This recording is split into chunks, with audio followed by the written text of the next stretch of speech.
Hello, first grade scientists, and welcome back to your very first job of a new science week. Our target skill for today is I can identify examples of physical properties of matter. You may have heard this word before. You may have not. This week, we are going to take a closer look at matter. What is matter? Well, matter is anything that takes up space. Look around you. Do you see things that take up space? Can I tell you something, boys and girls? Even the air you breathe takes up space around you.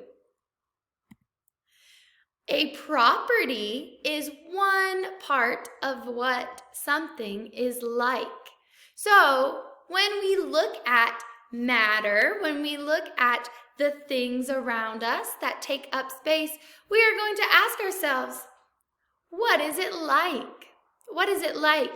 We can talk about its size. We can talk about its shape. We can talk about the color that it is. Or we can talk about its texture. So boys and girls, we are going to use our senses to observe the properties of matter or what it is like. So texture can be one of those properties. I want you to say that word and go like this, texture. Texture is what an object feels like. Looking at these two pictures, do you think the texture is the same or different?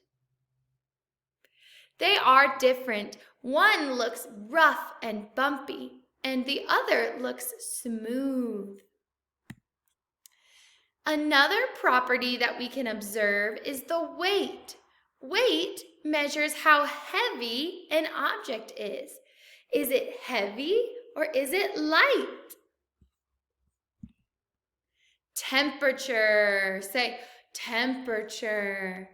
The temperature is the measure of how warm something is. So, boys and girls, we can talk about the temperature outside. We can talk about the temperature maybe of a drink that you're drinking. When it's cold outside, we maybe like to drink warm drinks. We can measure this temperature in Fahrenheit or Celsius. All right, boys and girls, that was your vocabulary preview for this lesson. You can go ahead and get started on your science job. Flip through the pages and observe the different properties of matter. Have fun, scientists.